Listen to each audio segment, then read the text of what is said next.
Fala galera, aqui é o Paulo Aragão falando, sejam todos bem-vindos ao Giro Bitcoins, podcast diário que vai te informar no menor tempo possível sobre as últimas notícias que agitaram o mercado cripto mundial.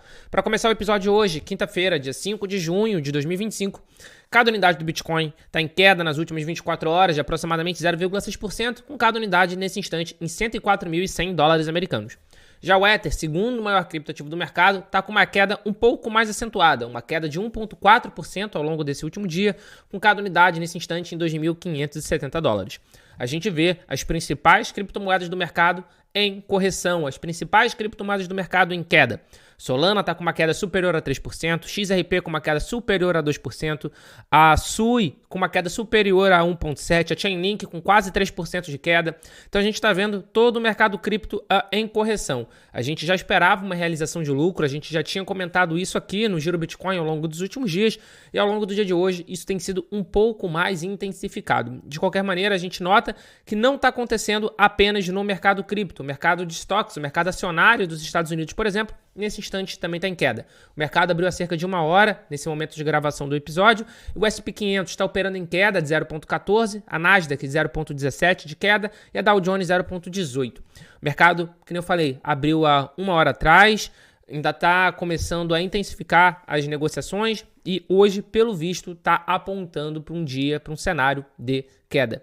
De qualquer maneira, no dia de ontem, nos produtos de criptomoeda negociados na Bolsa Americana, especialmente os ETFs, o ETF de Bitcoin Spot a gente teve inflow. A gente teve o segundo dia consecutivo de inflow. Um inflow não tão grande, de apenas 808 unidades de BTC, mas de qualquer forma um inflow muito importante. Naturalmente foi liderado pelo da BlackRock. BlackRock teve uma compra de 2.704 unidades de Bitcoin e o da Fidelity jogou bastante contra. Se no dia 3 de junho o da Fidelity tinha sido um dos com maior inflow, no dia de ontem ele foi o maior outflow. A Fidelity vendeu no dia de ontem 1.881 unidades de BTC.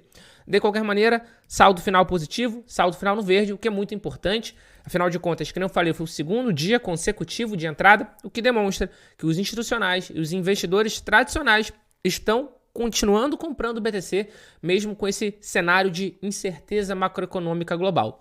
Já o ETF de Ether Spot continua o seu momento dourado e teve mais uma fortíssima entrada. No dia de ontem, a gente teve um inflow no ETF de Ether Spot do mercado americano de 21.989 unidades de ETH, totalizando 57 milhões de dólares. Como eu falei, é um longo ciclo já positivo, a gente tem visto bastante entrada consecutiva.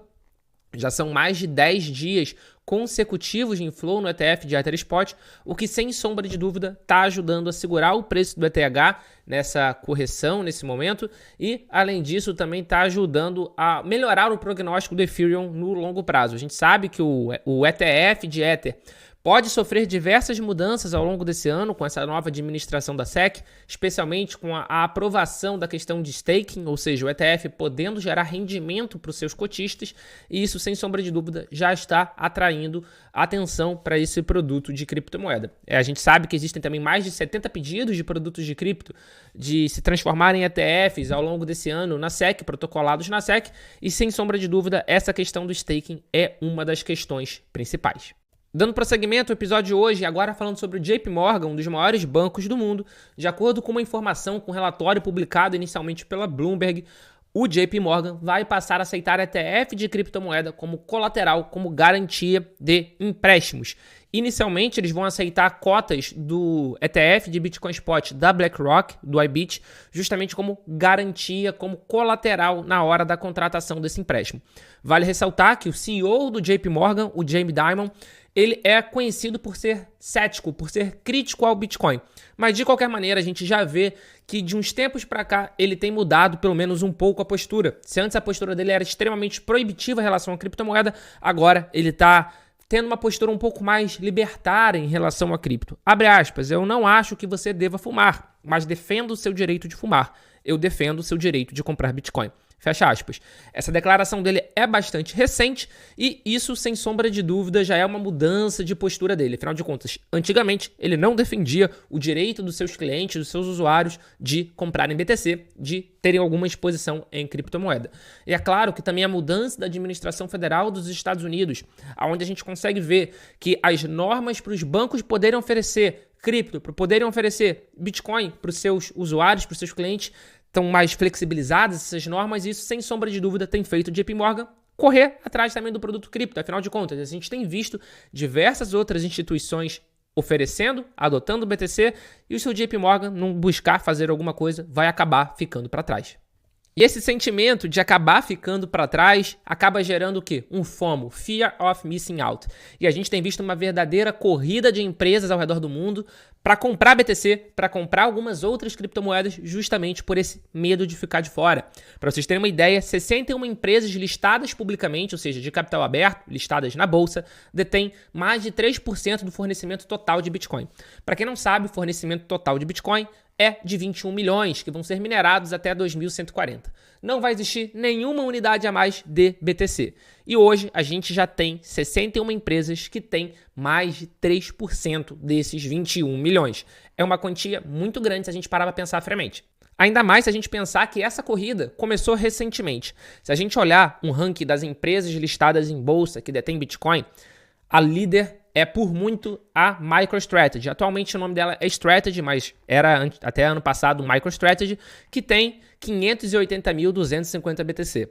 A gente tem a Mara Holdings com 49.228, a 21 Capital com 37.230. A gente tem empresas até brasileiras. A gente tem a Melius. Se a gente descer um pouquinho o ranking, a gente vai ver que a Melius já tem 320 BTC sob gestão, 320 BTC deles.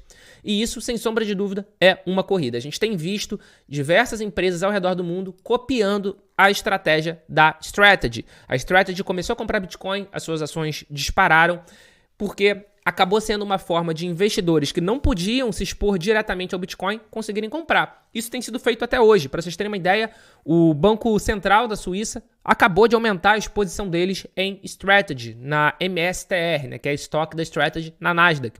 Então isso acaba sendo uma forma indireta de se expor ao Bitcoin.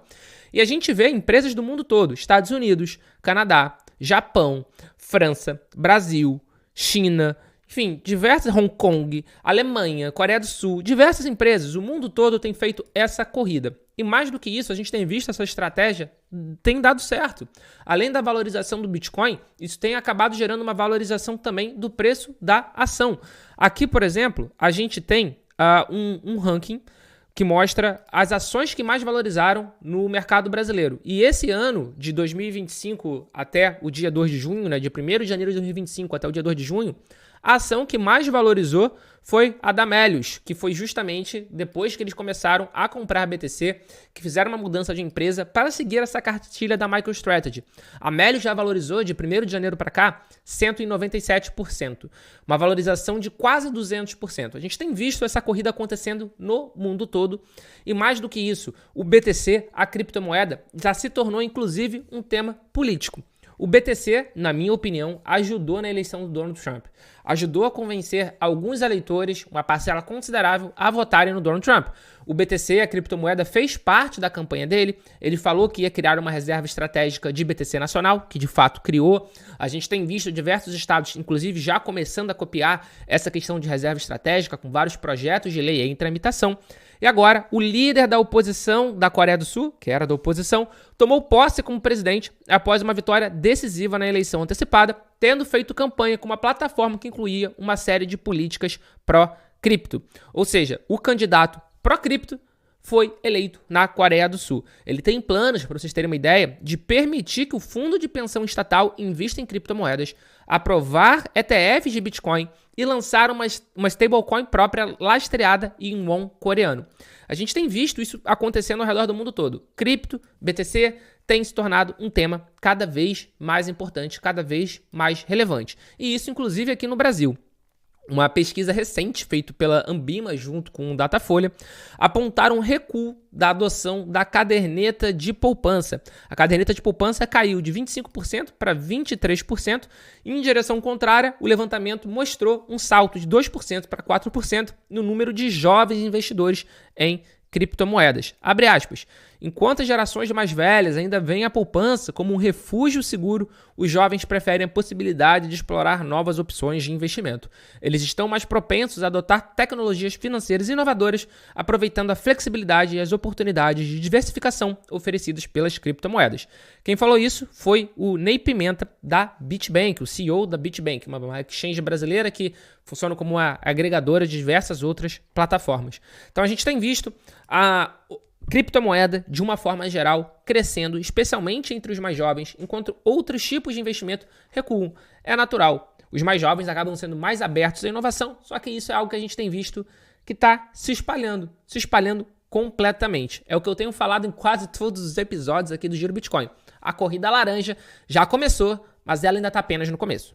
E se você chegou até agora aqui no episódio, muito obrigado. Tá vendo a gente pelo YouTube? Dá o seu like, se inscreve no canal, ativa o sininho de notificação para você ser avisado sempre que a gente soltar um novo episódio. Tá escutando a gente por algum streaming? Não tem problema, dá 5 estrelinhas pra gente, passa a seguir a gente por aqui também, que isso ajuda muito a continuidade do nosso trabalho. Muito obrigado pela sua companhia, pelo seu apoio, e a gente já tem um encontro marcado aqui no nosso episódio de amanhã. Valeu!